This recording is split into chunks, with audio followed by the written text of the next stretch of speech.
It's not enough just to hit record and spit out content. As podcasters, you are also a leader in the eyes, or should I say ears, of your listeners. And in this episode, I'll reveal some powerful tips that will allow you to be the leader that your audience needs. Hey, welcome to Impact Podcaster Academy. My name is Alec Casson, and I help podcasters create more impact and income online with their podcast without needing to rely on sponsors or going viral. So when I started to go to college, I went through a period of time when I was visiting a whole bunch of churches, and I was just trying to find one that really spoke to me. So for me, I'm the type of guy where I was like, yeah, I really love being involved in church community and stuff like that. That's just my personal preference. That's something I wanted to be involved in. And a friend of mine knew about this, and he grew up in the area, and they had invited me to go to their church. Apparently they've been going there ever since they were a kid, and my friend was pretty cool. So I thought, you know what, why not check it out? But when I got there, the demographic was way different than what I was expecting. I thought I was going to be at a place with people similar to them, or people, who would be similar to myself, mainly being, men and women that were college aged. But no, instead it was mainly comprised of people who were well over 70.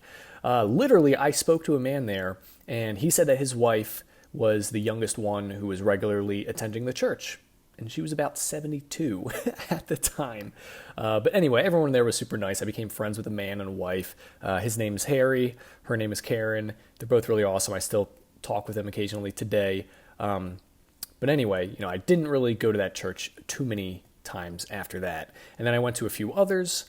Had the same type of experience. I'd be invited to attend. I'd get there. Nothing really spoke to me. And you might be wondering, okay, Alec, what does this have to do with podcasting and leadership? Bear with me for a second, because eventually I got plugged into a church that was on the college campus, actually, that I was going to school at. And I was starting to feel more connected there because it comprised of other college students like myself. And this ended up actually being the church that I would volunteer at. I was very heavily involved in, and I'd end up going there throughout the entirety of my college career. So the thing that was cool was this church, they actually had a very special strategy to draw people into that church that would help them feel more comfortable, and it also helped them stay much longer. And when they realized, what they realized was that whoever that they had greeting at the door, they would find that there would be an increase of people who would stay as long as those people matched the greeter. And so if for example, if the greeter was a young guy, more young guys would end up joining the church. If it was a pregnant woman, then more pregnant ladies, moms or, parents, they would end up joining more. And when it came to their church, the location that they were at was a college campus. So they had a site pastor who was either graduating from college or they were a recent college graduate. Now, why did they do that? Well, it was to help make the environment more comfortable and relatable to college students. Now, this tactic to attract the right people to their church, honestly, it's a really smart move on their part, because their thought process was basically if each of the church locations was in an area that comprised of a certain demographic, then we should have someone that represents that demographic greet people at the door. And that right there, that's essentially what this lesson is about. It's about becoming the face of your podcast to attract the right people to come to you. You basically, essentially you have to be the leader that people can identify with and a leader that people also want to follow. Now, fortunately, being a good leader doesn't require you to be anything other than, just yourself. As Craig Groeschel says in his leadership podcast, he says people would rather follow a leader who is always real than a leader who is always right. I just love that quote. People would rather follow a leader who is always real rather than follow a leader who is always right. Because basically, we live in a very unauthentic world. So being authentic is really this breath of fresh air that not a lot of people are used to seeing. One thing I didn't mention about my church searching journey that I went through, one of the biggest factors actually that helped to convince me to continue to attend this specific church on campus was that the stories that people were sharing at that church really spoke to me. There was stuff that I could really relate to. These were stories of young men and women who had gone through a lot of the same struggles that I went through, and to see them basically on the other side of those struggles inspired me to stay, because I thought, maybe it could help me get over my struggles as well. So for you, the more stories that you can write out and define of like what you've been through, they're basically like, you could think of them like these little hooks that have different bait on them that you're tossing into the ocean. Some hooks or some stories might catch, others might not. But when you tell enough stories, you'll not only get better at telling them, but you'll also get better at figuring out like which stories you should tell that your audience is going to identify with the most. So, to be a leader in the eyes of others, one thing you have to do, is get really good at telling your stories to others, especially a story that you should really get good at telling is your own like personal testimony of how you got to this place where you're at in your podcast. Like, why did you start your podcast? Why are you doing what you do, basically? So you may or may not notice it, but like if your show is like professionally produced, for example, when others hear you on your show, subconsciously, they're seeing you as being a bit further ahead in this journey of life than they are. So like for me, when I was hearing these people at church share their stories, they were the same age as I was. They were studying similar things. They weren't like a whole other type of person. But I just felt like because they were more confident in sharing the things they were going through in life, that they were like further in life than I was. So, every time you're sharing something with them, or every time you're trying to encourage them, you should imagine that it's like Michael Jordan. Michael Jordan is giving advice to the young kid playing basketball. So what do I mean by that? Well, imagine if Michael Jordan goes up to a kid who's trying to learn basketball and the kid's not that good, and Michael Jordan's just like, you got this. You got this, kid. Keep it up. You'll get better. But the kid is like, well, dude, yeah, it's easier for you to say, you're Michael Jordan. You're so good. You could make baskets with your eyes closed, practically. So your audience, they might be feeling the same way about you. They're hearing what you have to say, but underneath it all, they kind of doubt, maybe they don't think they can do it too. And this is where like those stories come in. They help to kind of bridge this gap for your audience, and it helps them believe that not only are you experienced with like what you do, but it also helps them see that they can get to where you are too. So like theologians and historians, they agree that when it comes to influential people in history or influential world religions, one of the biggest driving factors that allowed these people or these beliefs to last throughout history was the stories that were associated with those things. So whether it's like the proverbial sayings of like Buddha or the parables shared by Jesus, stories, they create these bonds with people and they inspire others because it helps people learn and it helps them relate. So essentially what I'm trying to get at here is you got to get really good at telling stories. You can also try to experiment with being vulnerable in your stories too. You can share stories about something embarrassing that has happened in your life or about times you made mistakes. But when you do this, you do got to keep in mind like the type of audience you're speaking to. So like, one of the things you got to keep in mind is like when it's appropriate to share embarrassing moments. Excuse me. So like I had actually heard this story about this businessman, very successful guy in the United States, but he does like some international work as well, and a lot of his clients are from Japan. So these people from Japan invited him out, and he's a huge fan of Japanese culture, so he's like, why not? This could be a lot of fun. I could speak there. And all his speaking stuff, it always starts with him sharing a little embarrassing story, helps break the ice, builds a little bit rapport. But as he was saying this story, he was noticing that the translator was like not really keeping up, or it like seemed like he was like not in sync with him. And then as he's like going for the punchline, he noticed that like the crowd is not really like, no one even cracks a smile or nothing. So then at the end, he spoke with his translator and he's like, hey, like, what did the joke not translate well? Or was I talking too fast? Or like what was the issue there? Why didn't people laugh? And basically this translator was like, well, dude, you're like a big shot business guy in America.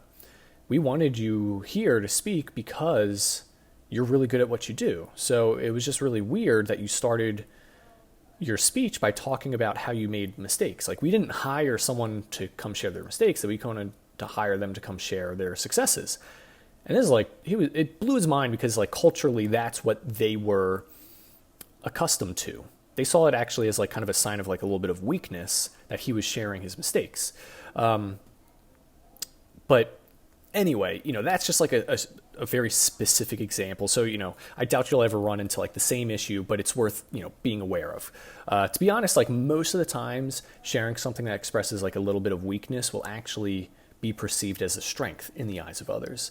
So like when I went to visit the college campus churches, a guy had opened up about his struggle with like, he's drinking, smoking a lot of weed and like partying a lot. And at the time, this was something that I recognized as kind of like a struggle in my own life.